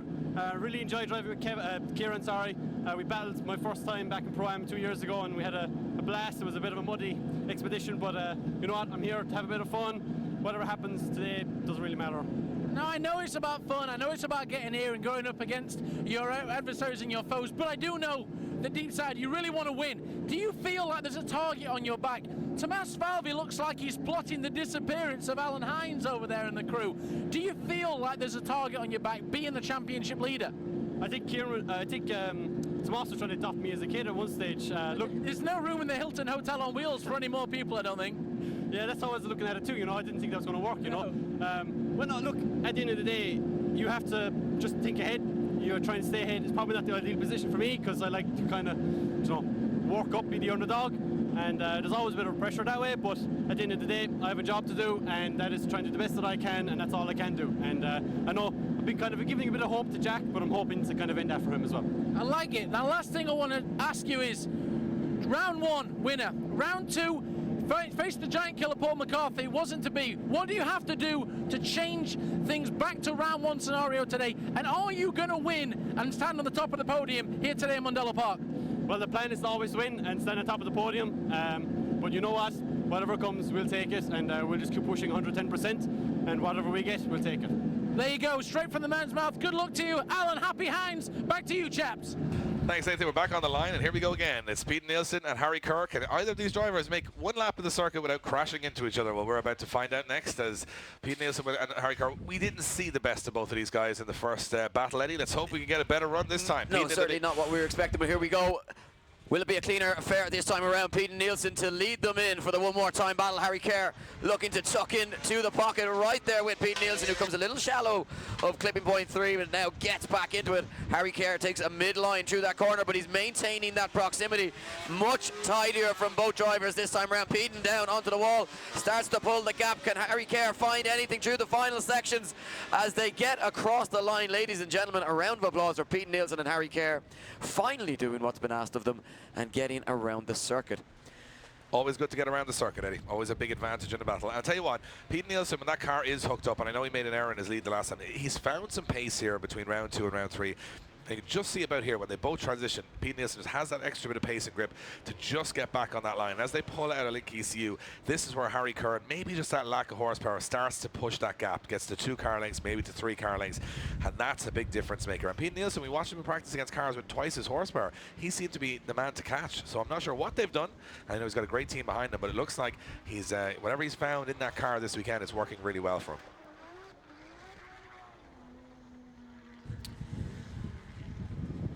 So, as Pete Nielsen puts in that strong lead run, the pressure now turns to young Harry Kerr, and what can he do? Obviously doing such a good job in the National Series that he's made his jump up to the pro class for the 2nd round in a row.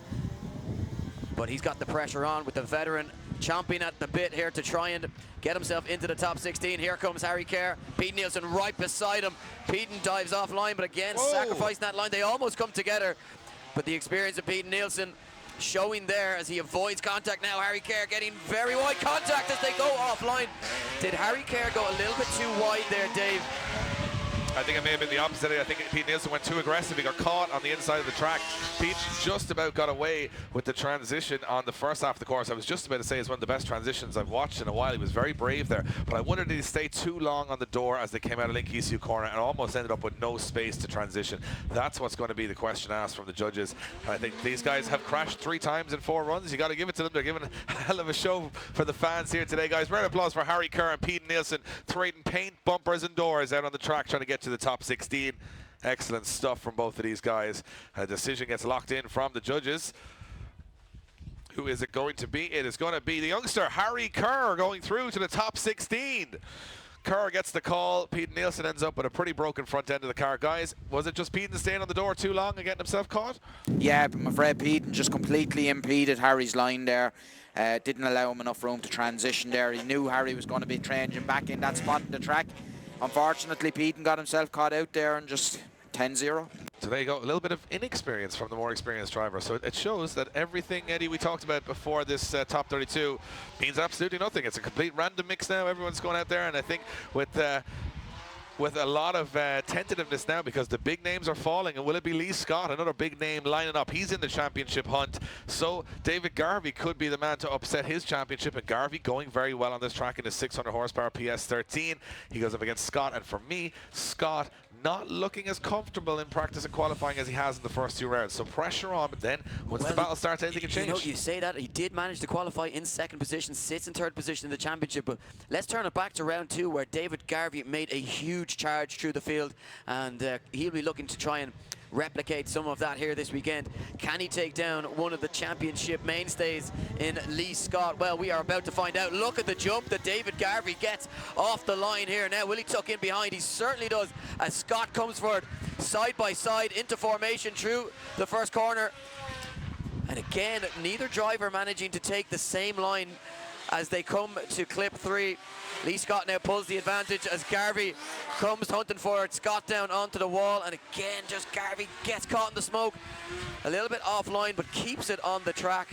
Yeah, it's a case of David Garvey on the first corner. He just washed wide. I think he might have got a little bit of understeer there, and he had to back off the throttle. And if you're backing off the throttle at that point, you're going to lose a lot of ground on that lead car, and that's exactly what happened between Lee Scott. And look at this, Lee Scott comes through, Garvey washes, and Scott's gone, and Garvey's kind of playing catch-up from that point. He's got the decision then to try and cut the track. He does stay a little bit towards the middle of the track here and try and make a dive back down towards the next hairpin, but Scott's right on that outside line, and in some ways it's actually the faster line here, and especially if you get there first. And Garvey again tries to dive, has to slow up, and that's been the case with a lot of battles today, Eddie, is that, you know, if you are, you know, it's all down to those first 3 clipping zones. If you're not with the car in front of you at that point, it's very difficult to get back into the mix after that. So I think from my perspective, it's going to be an advantage there for Lee Scott, and again, a guy that's, you know, very confidently said he's coming for this championship this year, and I think so far he's got a lot of the job done. And I think he'll be looking at the other side of the bracket where he's already seen Jack Shanahan move into the top 16, so he knows that valuable points are up for grabs here. He needs to put in a statement of his own, and now Garvey will take the lead position. Will we see Scott look for that door straight from the off? That's what we expect from the youngster as they come down the straight side by side into that first corner. Can Garvey keep the wheels in motion this time around? He certainly can, but drops a rear wheel just as he comes by clip 3. Now Lee Scott looks to close the gap. They go door to door around Link ECU as Garvey looks like he slows up a little bit. Scott makes the leap forward. Garvey now down onto the wall, and again just getting a little bit deep into that outer zone and drops a wheel over the line. Not a bad lead run from him, but certainly the pressure applied from Lee Scott. Absolutely, had a great bit of pressure put on from Lee Scott right throughout the course. Really nice driving from him, and a guy looking like he's feeling comfortable out there. As I mentioned, he had a great qualifying run, but some of the other runs we watched in practice and qualifying, he was just having a bit of, you know, the car was up, getting some adjustments made. He's had a tough 2 first rounds with the car getting hit pretty much on every single panel, but has he done enough to get himself into the top 16? Valiant effort from David Garvey there, but from my standpoint, it looks like he mightn't have done enough to take down the youngster Lee Scott here. Let's see what happens when the judges' scores drop in. And there you have it. It is going to be Lee Scott getting the win. Lee Scott gets the win and goes through to our top 16. The championship fight very much alive for a lot of drivers right now. And it looks like for Jack Shanahan, who's right on the business end. Now Lee Scott on the business end. Those Paul McCarthy moving into the top 16 as well, yeah. So all the championship hopefuls are still in the hunt. Except for Mark McBurney, so he's the only casualty so far in the championship of the top 32. Let's see what happens when we move down the other side of the bracket. Yeah, well, we got 2 very interesting battles coming up now. Chris Burnett to take on Christian Burkhoffs before Alan Hines will go up against Kieran Casey. Burnett hasn't had the championship that he would have hoped for. We've talked about him in the past, Dave, as being one of the most promising stars in the sport, but just hasn't managed to produce it. Burkhoffs, though, has produced some really strong results over in the UK. He's now turned his attention to Irish soil. Can he take down Chris Burnett and get himself into a top 16? Yeah, well, you got RB25 powered 180SX going up against V8 American muscle powered E36 BMW, one representing the north of Ireland, the other representing Latvia. Let's see who goes through to the top 16. It will be Burkhoffs to chase in Burnett into the first corner as they come in over the hill. Burkhoffs very aggressive on initiation. Yeah, right on the back bumper through the first corner, Dave, and he's hunting for it now, but Burnett starts to put foot to floor and just feel the pace as Burkhoffs struggles to try and keep that line and that close proximity, losing a wheel over the line there as Chris Burnett looks unfazed by the challenge of Christian Burkhoffs here as they cross the line. Burkhoffs makes a final dive onto the door. Mondello Park, show your appreciation. Burkhoffs giving it everything to try and stay with Chris Burnett. Yeah, it's such a strange car. He just sort of prods the throttle and it jumps forward. Burnett, I'm just wondering, does he stall up a little bit here coming into Link ECU corner? doesn't really stall up too much. Burkhoff makes a big dive and he's got to stall up, and that kind of messes up him for the rest of the run. He's a little bit wide there, almost 2 wheels off the track, and again not getting out to that wall in the chase position. So yeah, maybe Burnett, and you know, he's got 280 runs in qualifying. He's very consistent here, and he's always said once the car runs, that's his biggest concern, because his driving to him, you know, is steady enough to get him through, but the car has caused such issues, engine failures this year, and lots of little small problems that he said wouldn't happen generally in drifting. And you know, a small sensor goes, or you know, an earth wire goes, or something, you know, causes these issues that's so small, and that car is so meticulously maintained. Yeah, such unpredictable problems for them that it could be hard to really diagnose or to you know, predict in advance. But it looks as though it's working here at the moment. Now, can he seal the deal on the second half of this one and follow Christian Burkhoff's around this Mondello circuit and secure a spot in the top 16? Well, we are about to find out. It looks as though the marshal is ready. He gives up the thumbs to the drivers and drops the hand. Here we go. Burkhoff's Burnett. Who's going through to the top 16? We're about to find out.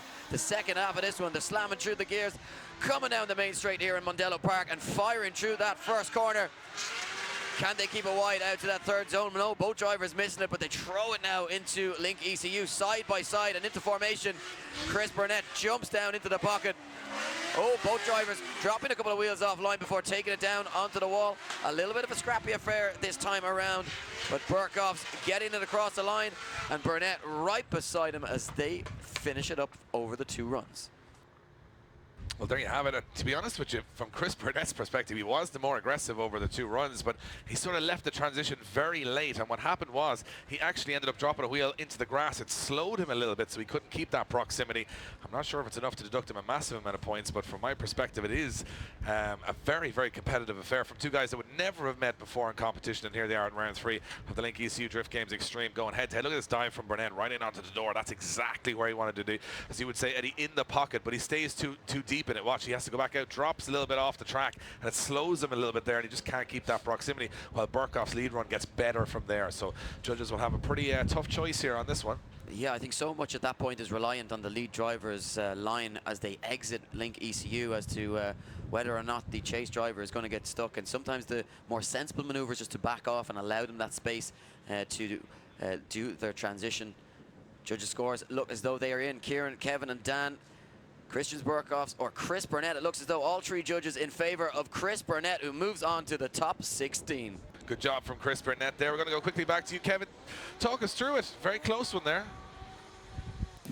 Yeah, kind of a sloppy-ish enough battle again there, Dave, really. In the first run there, we have a fairly decent lead from Chris Burnett. Christian Burkhoff, while he has proximity, is chase position. He is not mirroring Chris at all. The transitions are not fluid. It's a very erratic run. So I had scored the first run with a very, very slight, as you can hear, with a very, very slightly advantage to Christian Burkhoff. But in the second run there, I'm afraid Christian Burkhoff just comes in. Both drivers miss clip 3, but that is down really to Christian Burkhoff. But down in the bottom corner, even though Christian Burkhoff is on power, Chris is much faster in the chase position, closes that door and is right up there. Like, you know, he absolutely was glued to Christian. I think it was a very, very good chase run by Chris Burnett, and Chris takes the win. Well, there you have it. From the judges' mouth themselves, explained that one nicely in detail for us. We're moving along to our next battle. Yeah, and a hugely important one in terms of the championship. Alan Hines, he didn't have the round 2 that he wanted to. Now he comes up against Kieran Casey in the top 32 at round 3, and he will be hoping for better progression through the competition this time around. He needs to keep that championship lead alive. He already knows his main contenders or contestants are already into the top 16 safely. What can he do though? Casey will be looking to spoil the show here in that monstrous S14 as he's been getting to grips with it around the circuit this weekend. As Alan Hines leads them in through that first corner, kicks up a little bit of dust as he gets on the inside. Big gap opens up as Casey now tries to relieve some pressure and find some proximity, but Alan Hines just puts foot to the floor and not giving him an inch. Nothing to work with for Casey here as he loses even more ground through the final section. So what about that for a lead run from young Alan Hines? Well, the question was asked. I mean, he's leading the championship. He's got to act like a champion, and that's exactly what you do. Go out on a lead run there, lay one down, and Kieran Casey just got caught a little bit by the pace of Alan Hines, I think. Yeah, very much a nerve settler after that last round performance. Alan Hines will be looking to just get a good start into the battles today, and maybe just feel a little bit more like the championship winner.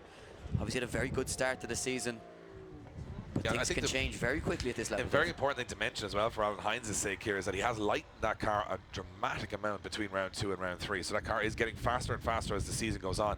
Casey, on that particular occasion, I mean, Alan Hines doesn't go so deep into clipping zone 3. That's where he keeps the pace high, and Casey sort of goes on a lot of angles, so it actually slows him down in the chase position.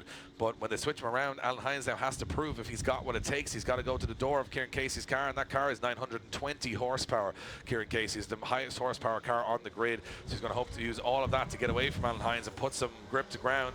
And let's see what happens. Hines looking very aggressive on the run up here, though, not letting Casey away. Took it in on the back bumper here. Yeah, Casey almost looked a little bit slow there as they came down the straight, but no problems seem to have resulted as he takes it nicely out to clipping point 3. Alan Hines now looks to turn the screw and find some proximity as he goes to the door, but just allows the space now. But dropping a couple of wheels offline, and looks a little bit unsettled now. Casey follows suit and drops some wheels. Not the tidiest affair from these two drivers as they push ever so hard to try and force an error as they cross the line. And again, just a twitchy, unclean run from both drivers, giving the judges some areas to discuss. Absolutely, and again, as you mentioned, Eddie, it was a very good observation. That there was a twitch from Casey as he came out of Link ECU corner, and I'm not sure if it unsettled Hines. He actually backed away from it a little bit. I'm not sure exactly what happened there. But again, they both got around the circuit. There was some issues on both sides, but let's see which way the judges go. Left for Casey, right for Hines. Who's going to go through to the top 16? And it's like Alan Hines gets the call. Alan Hines gets the call and goes through to the top 16. Back to the judges quickly, guys. Talk us through it. Alan Hines getting the win. Yeah, great performance there by Alan over both runs. He had a fantastic lead line that Kieran Casey unfortunately just couldn't keep up with. No proximity by Kieran. You switch him around then, Kieran had a little bit of a wishy-washy lead line, slowing in place and shallowing up a little bit. Alan, however, dealt with that very well and had good proximity and enough to take the win over the 2 runs. So there you have it from the judges. Alan Hines moving on to the top 16. We move along to our next battle in the top 32, which sees Tomas Falvey taking on John O'Hare. S15 versus S15, 650 brake horsepower versus 650 brake horsepower. Two of the more senior men on the grid. But you know what? Two nicer guys like that you one, will Eddie. not meet. Two S15s. And the other interesting thing, these guys have travelled all over the UK as well, competing in the British Drift Championship. Very good friends. Whoever wins this battle is going to have a lot of pointing and laughing in the pits later on. There's going to be a lot of banter between these guys, whatever way it goes. Two great guys behind the scenes, but they've got to go to war right now as Falvey leads in John O'Hare into that first corner. Falvey getting a bit of pace, got a big angle here. Can he hold it? Yeah, well, these two cars looking very quick down the straight, but they do manage to hold it, Dave. Falvey having a really strong performance this weekend, and look at the line he takes as he comes by Link ECU. John O'Hare, though, right there with him as he just appears through the cloud of smoke. Can he make it work as he comes down to the wall? Just has to back out of it to avoid contact. Clever driving there from John O'Hare to avoid impact, and you know what? He kept proximity, Dave, but he just didn't have that real impact and close door-on-door action. I love this. The angle from Falvey on that first corner is pretty incredible. They look pretty good here. Both guys getting out to clipping zone 3, just tagging it in John O'Hare's case. Falvey goes a little bit wide here, stalls up, and it gives Jono a little bit of a taste back into the fight. But when they transition back, Falvey's on big angle, and Jono gets caught here. He's on the inside of the track. He has to kind of shallow up his angle to avoid hitting the wall. Does a great job, though. Lets Falvey transition in front of him and stays in the fight. He is making an error there, but he doesn't cause major impact. And it's nice to see John O'Hare, you know, every round we see him just improves. He finds another piece of skill in the toolbox and comes back out and has another little bit of bit of experience in it. He's completing that puzzle, you know, step by step every round that he comes out. But you know what? The same can be said for Tomas Falvey. These two drivers, as you alluded to, Dave, getting a lot of practice time, a lot of seat time, competing in Ireland and England, and that is paying out dividends as the marshals take a quick look over both cars just to ensure that they are safe and ready for track action.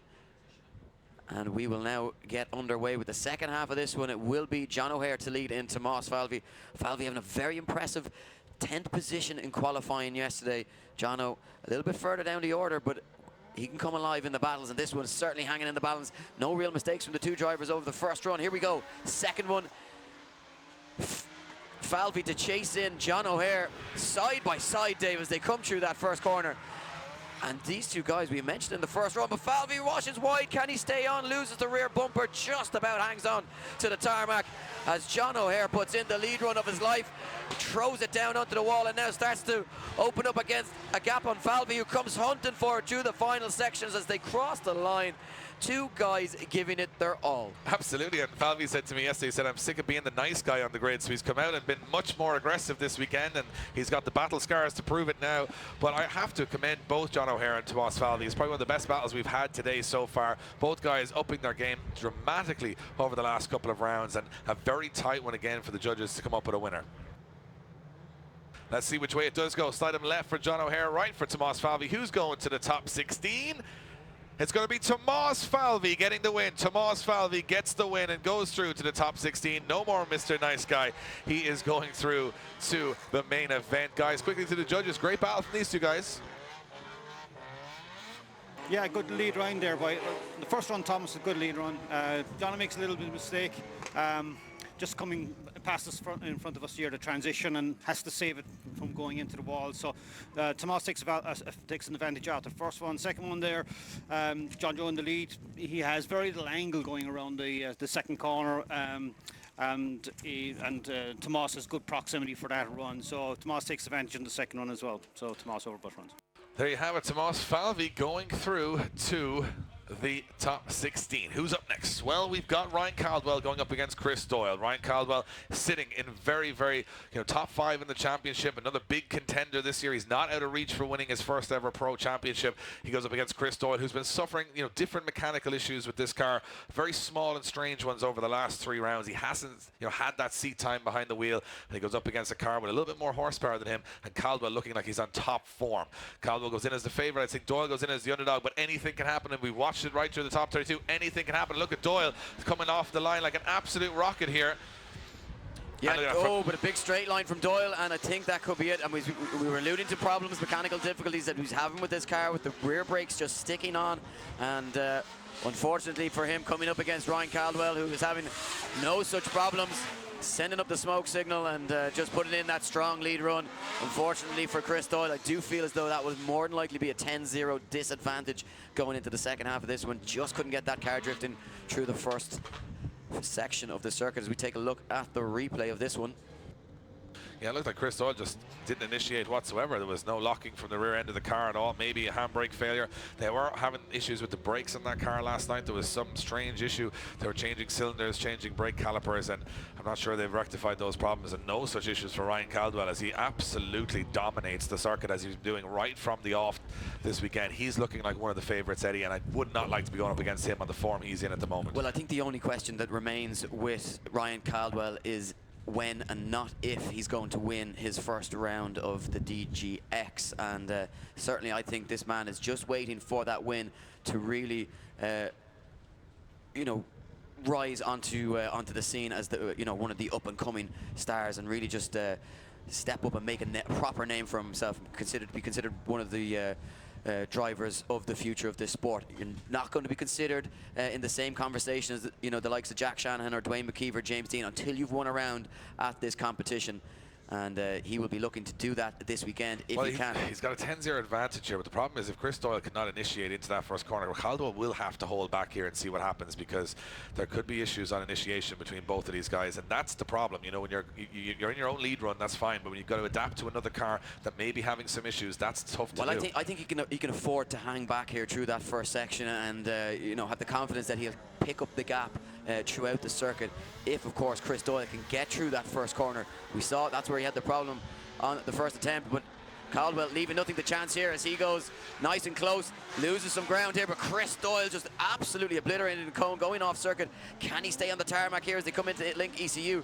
Just struggling to drive that car. It just looks so difficult to try and handle it as he takes it onto the wall. A valiant effort here from Chris Doyle, but I don't think it's going to be enough to shake Ryan Caldwell, who showed a lot of maturity and a lot of sense, just hanging back there and not pushing too hard, knowing he'd make up the ground over the run. Absolutely, I think Chris Doyle definitely having issues on initiation. He kind of went into hope the handbrake went well on the first run, and on the second run I think he just clutch kicked it in and went in a little too fast, and Caldwell just almost like a lion playing with a cub there. It just sort of backed off and then came back in when he needed to. I think this one should be a fairly interesting and easy one for the judges. Let's see which way it goes. Left for Doyle, right for Caldwell, and Ryan Caldwell goes to the top 16. Championship still very much in his grasp if he can keep this form up. And he goes through to the top 16 to join the other men at the top end and the business end of the championship. Doyle will hopefully get some testing in that car between now and the next round in Punchestown and try and come back out. And finally, after a couple of years, get some more points on the board. Here we go. Next battle's up. And it's going to be Alan O'Loughlin going up against Terence Fury, two guys that couldn't even make the line in Dún Laoghaire with mechanical issues. Now come into this round hoping to regenerate that championship hope and get back up in, you know, the top 20, top 10. You know, the championship probably away from them at this point, but they just want to show what they're capable of, Eddie, and that's sometimes more devastating to a driver if they don't even get a chance to show what they can do on the track. Well, hopefully both of those machines are now working. We saw Terence Fury's car being pushed away from the parade earlier on. Yeah, so differential problems that he suffered, and what a time to suffer them, because had that happened as he came to the start line, he may not have had time to fix it, but the team have been able to put a spare diff into the back end of this car and get him back on the start line, which is all important. He now has a chance to really contend for this one as Alan O'Loughlin leaves the line, and I think both of these drivers will be looking at it as a nice opportunity to try and get into the top 16, but these two guys are both extremely talented drivers, so it won't be an easy affair. Alan O'Loughlin pulls a huge gap though now. Can Terence Fury find some pace to get back into this one? He certainly can as he hunts for the rear end of that 180SX of Alan O'Loughlin, but O'Loughlin, unfazed, throws it onto the wall. And mistake from Fury as he just goes a little bit too deep, dropping a wheel over the line, but a good solid run from both drivers, Dave. Not too many errors on this one. I have to say, very impressed with the lead run of Alan O'Loughlin there. The angle he throws in on this little whip, this is the previous run. The whip, he actually did a great job when he just whipped into that first corner, and then he was perfect through clipping zones 1, 2, and 3. Watch this whip from Alan O'Loughlin. Look at that, boom, and he goes in, hits the curb, rides it a little bit there, but actually sends him further down the track, and he actually nails those first 3 clipping zones. Fury doing a good job in this position of getting himself back into the game, and it shows the talent, but not only the horsepower in that car when it is working. But O'Loughlin, look at this again, a big angle to the wall he goes, and he just stays in the white line. Fury over the line and puts a wheel over. So maybe an advantage to O'Loughlin after the first half of this one, and he's looking very strong out there, trying to redeem himself after a mixed match round 1 and 2, showing what he's all about, you know, trying to show that the fans, the sponsors, and the team and the family behind him that he has got that talent, and he's definitely shown it there. But Fury now in the lead position will have to do exactly the same. And Alan O'Loughlin, how aggressive is he going to have to be to here? Terence Fury not really out of the fight here whatsoever, wide open at this stage. This is going to be an interesting one. Yes, an interesting one, no doubt, as they leave the line. Fury to lead them in. He has those errors on the first run. He needs to replicate the lead line that O'Loughlin put in. Can he be equally impressive as the gap opens up now? Will O'Loughlin deviate from the line and start to make the mistakes? This one, very similar to the first run. Oh, and a big shutdown from Alan O'Loughlin. Can he get back into this one? A huge mistake from him. Was it a case that he missed a gear? We'll have to wait to find out. They crossed the line. Could Terence Fury have been handed a lifeline? I would tell Terence Fury actually smashed into the wall as well in front of us here with a big hit, and he almost had to straighten the car up and go again. I thought he was going to send himself into the second wall, so it's going to come down to Alan O'Loughlin, you know, not getting the pace from the off there and having a bit of an error around Link ECU, and then an error again from Fury going way too deep into the wall and taking the rear end of the skyline off as well. So definitely trying hard, but which way is it going to go? Slide him left for Fury, right for O'Loughlin, who's going through to the top 16. It's Terence Fury, and Terence Fury goes through to his first top 16, if I'm not mistaken, due to so many mechanical gremlins. He's actually blowing the diff up on the parade lap has helped him. He's gone in and fixed it, and the car is working pretty correctly now, and he goes through. Mistakes from O'Loughlin in the chase position, and there you have it, Terence Fury heading on to the top 16. Guys, quickly back to you, judges. That was an interesting one. O'Loughlin looked like he was doing great in the lead, but then he made a big error in the chase. Yeah, you said it there, Dave. It really all does come down to that massive error by O'Loughlin on Link ECU corner, just completely shutting down the car and stopping drift. So that handed the win over to Terence, and Terence takes the win overall. So Terence Fury, there you go, bit of luck. It seems like if you've been unlucky at any point in the championship this far, this is the round where it all turns around. So let's see what happens if Conor Shanahan goes up against Ross Barr. Ross Barr having engine failure in the second round of the British Drift Championship, and Conor Shanahan bringing back his European S15, saying, I'm coming back to Ireland, I want to win this weekend, and then I'm going to head back over to Riga and Latvia in 2 weeks and do the exact same thing. But he wants a little bit more seat time in this car, and what a place to get it here, where he made his name in the first place, and also he is now announced as a Red Bull athlete. So a lot of pressure on that young man's shoulders at 16 years of age, and at this point in time, I would say that he's out here with a point to prove. But Ross Barr, fresh engine in that car, and it is a high horsepower machine, and he would take down Conor Shanahan here. Ross Barr would be almost a household name, so he's got everything to play for here. Let's see what happens. Shanahan throwing it in, Barr behind him, Barr a little wobble as they come into the first corner, locking the front brakes from Conor Shanahan just to steady that S15, and nice job. Barr's going for a big launch into Link ECU in corner, but he shuts it down, makes a big error. He's in the wrong part of the track here. He's going to get caught a little bit as Shanahan in that lead position. Another big dive coming through the smoke for Ross Barr. Can he hold it? Just about, throwing the kitchen sink at the youngster here as they come across the last line. And Ross Barr definitely didn't let anything back there whatsoever. He's a frightening man to watch at times on track, and I quite like that. I like a man that sort of scares me a little bit on track. And it was like he had a handful of protractors and he was throwing every single one of them at Conor Shanahan into every corner. There wasn't a little bit of angle left. It's just this shutdown here, and yeah, you see the way he shuts down there. That's going to be the real make or break for him. But I just don't think he ever really, had the fluidity throughout the run. He's throwing up big angle constantly. He's making it work, but it's just not steady. Shanahan doing a really strong job though in that lead position. And from Ross Barr's point of view, Dave, you got to give it your all. You got to try and produce some magic when you come up against a young gun like this, who is in his prime. But Conor Shanahan has that pressure on his shoulders, the pressure of being a Red Bull athlete, but he also has the pressure of never winning a pro round in Ireland, and that's going to hang over him until he does it. We know he's capable of it. We've seen him taking down James Dean. Technically, he's won a pro round of European competition. He's won a pro round of UK competition, but he hasn't won in Ireland at a pro level. So that's the last little trifecta. And again, this is where he'd want it more than ever, right in front of the home fans. So he's got to go onto the door of Ross Barr. Ross Barr's a tough man to chase. He's a wild driver. He's exciting to watch. You don't know what he's going to do. He's incredibly unpredictable, and that's the problem for Conor Shanahan here now. As Ross Barr comes down the straight, Ross Barr doesn't know what he's going to do, so Conor Shanahan doesn't have a hope of predicting it. Here we go into the first corner. A little bit of a gap opens up as Ross Barr hits the throttle hard. Here comes Shanahan though, hunting down, dives down onto the door of that PS13. Can he formulate an attack through the final sections? They throw it onto the wall side by side as Shanahan comes for Ross Barr, but Ross Barr up to the task. They cross the line. Mondello raised the roof. What a run from Ross Barr against Conor Shanahan. And unpredictability is his middle name. But that was a phenomenal lead run through the first couple of I think even Shanahan backed off a little bit, and he didn't need to. Ross Barr was fast, fluid through clipping zones 1 to 2 and 3. He makes some errors in his chase, and he makes some errors there. But let's see which way the judges go. Is it going to be Barr or Shanahan going to the top 16? It's going to be Conor Shanahan getting the win. Conor Shanahan gets the win and goes through to our top 16.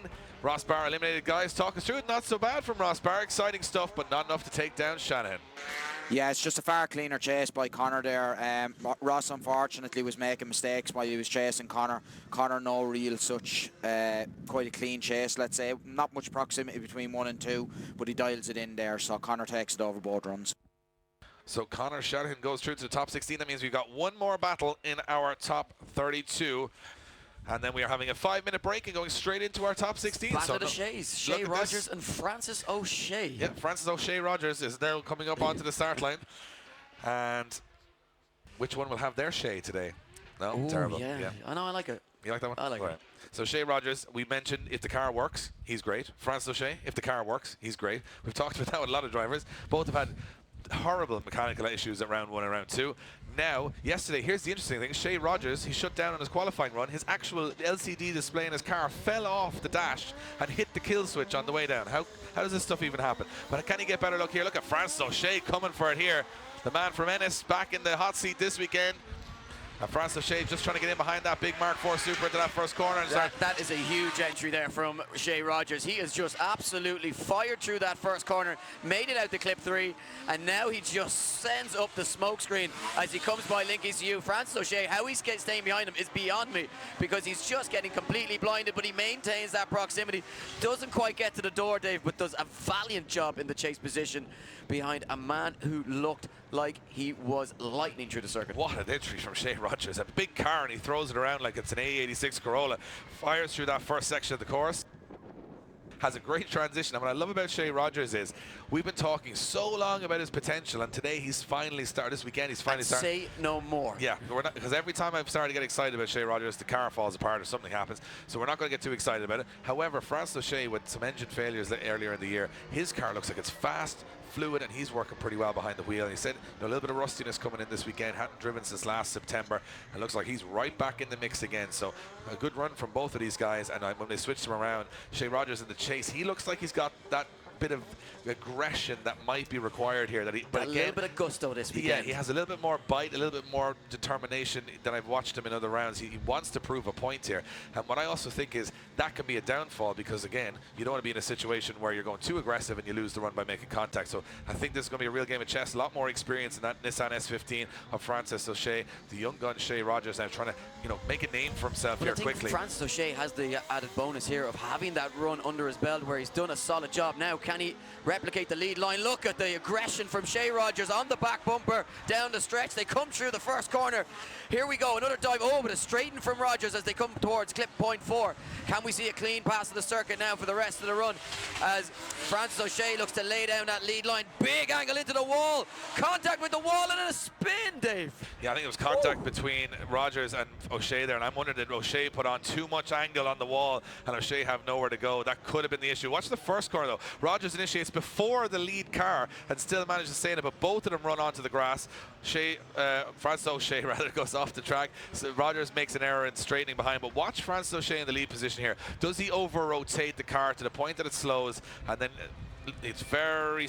Well, hard to know. Is there contact? There's definitely contact. There's definitely contact. Is there enough slowing by Francis O'Shea due to the angle that he threw on? That's going to be the question. Is a deceleration zone, but the judges said in briefing they want to see guys maintaining speed there, not stopping and stalling up. So that could be what they're talking about here. Does he stall up? Maybe we might get an alternate angle over here, and we're actually going to get the same angle. Watch Francis O'Shea in the lead position. It's a little slowed down here. Does he go on big angle along the wall and over-rotates almost over 90 degrees there? And they can see Shea Rogers is coming through. He does tag the rear end of Francis O'Shea's car. It's hard to know. I think that one's a really close one. It's hard to see from that angle. Is he really slowing?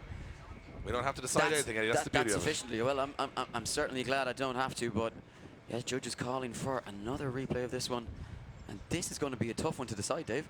It is going to be a tough one to decide. I'm glad I'm not deciding it, because I'm actually, sometimes we'll talk and say we don't really have an opinion, but I'm actually trying to think, if I was a judge, what would I do here? And I'm looking at Shea Rogers trying to make up ground and coming in very fast also. And he's sliding down the wall. O'Shea is absolutely on 90 degrees there. And there's bits of panels flying through the air and everything. And then Rogers hits Francis O'Shea. But the question is, was Francis O'Shea been able to get to that outside line at all on that angle? It looked like it would be difficult. So it's going to be one of those classic, did he go too fast? Or did the other guy slow up? And they're the hardest decisions in drifting. But guys, round of applause for Shea Rogers and Francis O'Shea putting on a show here in Mondello for you guys. Incredible stuff. And we are only getting warmed up today, but... They want to see it one more time, Dave. Well, the replay one more time. Yeah, you got everyone excited. They want to see the replay one more time. That's the way to confuse them. So look at this from Francis O'Shea. Gangster on the wall now, to be fair. His spoiler goes flying off, or his center panel goes flying off into the air, and Rogers does hit him. And the question is, does Shea Rogers just go too aggressive? That was something that you spoke about at the start of the run. Controlled aggression from Rogers would be key. Does he go too aggressive?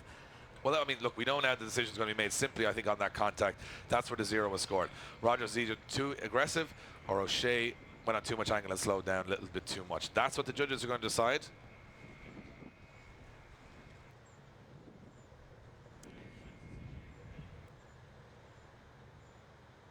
So I think it's going to be, there's a big argument being had here in the tower, and the judges' decisions are going in. I think we could have a split decision here. Slide him left for O'Shea, right for Rogers. Dan goes for Francis O'Shea. Kevin goes for Shea Rogers. Kieran with the deciding vote. Who's going to the top 16? It's Shea Rogers gets the win and goes through. And let's let them off the leash and have a big argument to the left-hand side of me here. What happened there? Is it the same case of slowing up and speeding down? It was very, very difficult to decide that one for where we were. Guys, how did you come to that decision? Okay, well, just to explain, the first one was even for us. First one was even. Coming to the second one, right?